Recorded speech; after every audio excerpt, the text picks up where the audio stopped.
Welcome back to the Divine Marriage Relationships. We welcome you, and we are glad to have everyone who is watching and who's listening at this particular presentation. Today I'm going to go a little different route because of some things that I have heard and experienced that have been told to me. I want to go the route based upon a question that was sent to us by a young lady. She said that there seems to be a lot of teaching to men about how to treat their wives and the part that the man plays in causing the marriage to be successful, and a lot of urging in that area. And there seems to be an increasing number of men who are going all out to love their wives and publicly declaring how much they love them and being very thankful for their wives. And then the lady asked, she said, well, when is somebody going to start talking about the women? And because some of these women need to be talked to about doing what they're supposed to do too. And so I heard that comment, and then I heard in the same week, I heard a comment of a lady who advised her daughter to get rid of her husband and not to put up with the husband. Then I heard another a thing on Twitter where a woman kneeled down to her husband's knees, and he picked her up and carried her into the next room, and everybody talked about what a loving sight that was. And then I heard another story, a story on Twitter where the man says that his woman is gangster all day and wants to be lovey-dovey at night. And then the statement, "Get away from me, Tupac." In other words, she was like a gangster. In other words, what they're saying is that there's some women and some wives who can make it very hard for a husband to be like the husband that we have been describing. And they can make it very difficult. And we need to discuss that reality. We need to discuss that reality. Yes, there needs to be something said to the wives. And in our counseling, and we have experienced men who tell us some pretty gruesome stories about their wives being independent and their wives being not so affectionate and not responding to them and not responding to or being thankful for all the things that they do in life to create a happy life for their mates. But the wife is not responding. And there's some even people who in Washington and in the Congress, and I think there was even one president of the United States whose wife only came on the scene just as a front, but behind the scene, there's no relationship there. There's no relationship. There's even been a couple of congressmen whose wives were lived in different states, and they just called their wife when they had to make a public appearance. Sometime when they were running for political office, they would call them in because their relationship was so bad behind closed doors. I've actually seen men cry about how they wish that their wives would be more submissive, more cooperative, and more in love with them. And so that's the reason why I'm doing this particular sermon.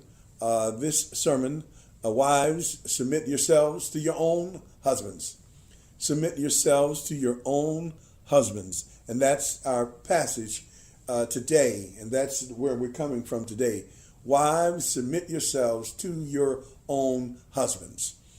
I want to start off in this sermon by confessing the imbalance of my presentations, my previous presentations.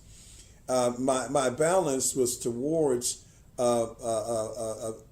men and what they do for their wives and how men are to enjoy their wives. But I have to confess to you that if I had to experience some of the things that I heard some other men say, I'm wondering how much I would be able to take of that. Would I still be the same man that I am today? Would I still feel comfortable with my wife? Would I still want to be in her presence at all times?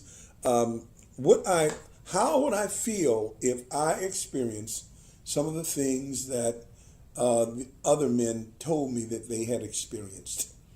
And what I'm saying is that I think that I am at maybe an unfair advantage. Unfair because I'm teaching you how to love your wives and how to enjoy your wives and how to go all out and just make your wife the thrill of your life. I'm going out my way, and I'm thinking that life is fleeting, and so therefore we should take every opportunity to enjoy our wives and make our wives the happiest people on the earth. Well, the reason why I say it's an imbalance, and the reason why I say maybe it's even unfair, is because when you have a wife like mine, it's easy to do.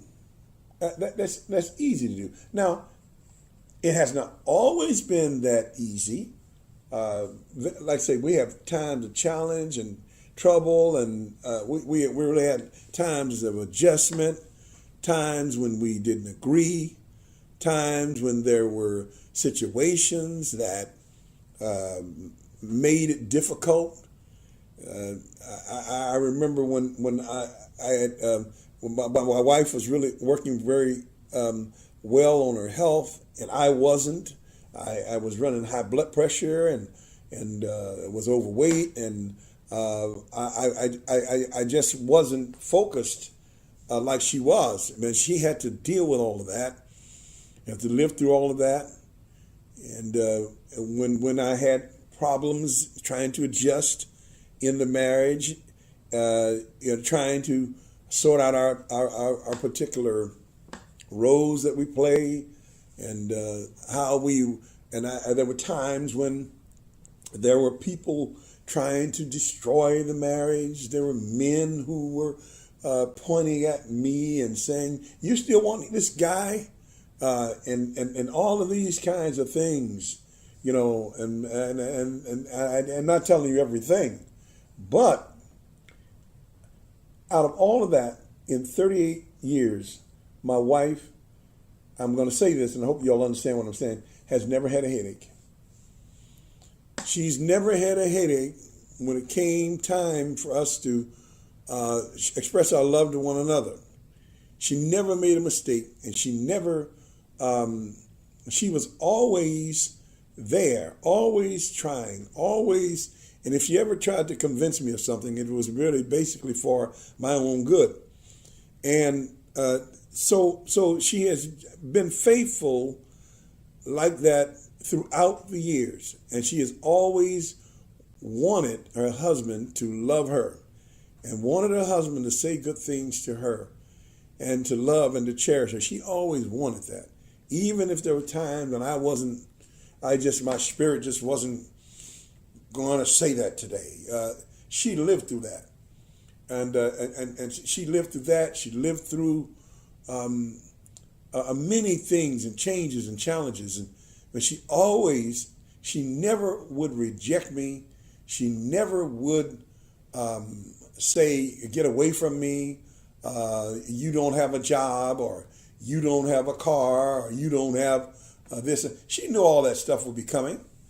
But I understand that there are some ladies and an older woman. I hope that nobody gets offended by what I'm saying. If you get offended, I hope you get offended enough to change. To teach your daughters to get rid of their husbands because you are short patient is wrong. I mean, you don't get married because of how much a person have. What a person has is not. You don't remain married based upon that. If he doesn't have a job, or if he's down on his luck, or at the time, or maybe he's a little sick or something, you don't get rid of your husband. You don't teach your children to get rid of the husbands, and you don't get rid of your husband because he's what we call down on his luck right now. Marriage is not based upon that. It's not based upon that. So what I want to do is I want to encourage the ladies to come on and get with it. Get with the program. Get with what he's trying to do. Get with your husband. Show your love and submission to him. Show how much you want to be his wife. It takes two to make this reality, love a reality. It takes two to do that. It can't just be one of them who is madly in love and doing everything, and the other one is doing everything they can to tear the relationship up. That is one of the worst situations you can be in. For one to be madly in love and the other one be mad at the one who's in love. So we don't want to do this. Ladies, get with the program. If you've got a husband who is alive, who wants you, who loves you, and wants to make the best of life with you, then cooperate with him and enjoy your life. Enjoy your marriage. Enjoy your husband. Pick up and do all you can to put logs in the fire. If you're making a fire, the fire of love, then you should put, he may put some logs in there and they burn those logs. Then you can put some logs in there and burn those logs. And when you both put the logs in there to burn the logs, then you have a beautiful, warm, bright flame of love. And you can enjoy that. You can enjoy it. You can feel the warmth of the love. Let us all take advantage. So ladies, come on. Women, do your part, is what I'm saying. Do your part and play your role right. As it is said in our text today, in Ephesians chapter 5, verse number 22 down through 26. Women, you submit yourselves to your husbands. The husbands, love your wives and cherish them and care for them. And women, if you got a good man, go with him, get with him, and enjoy your marriage. God bless you and keep you. I pray that we will all comply with this and enjoy a wonderful life. God bless you. Cowboys has a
Yes, ladies and gentlemen.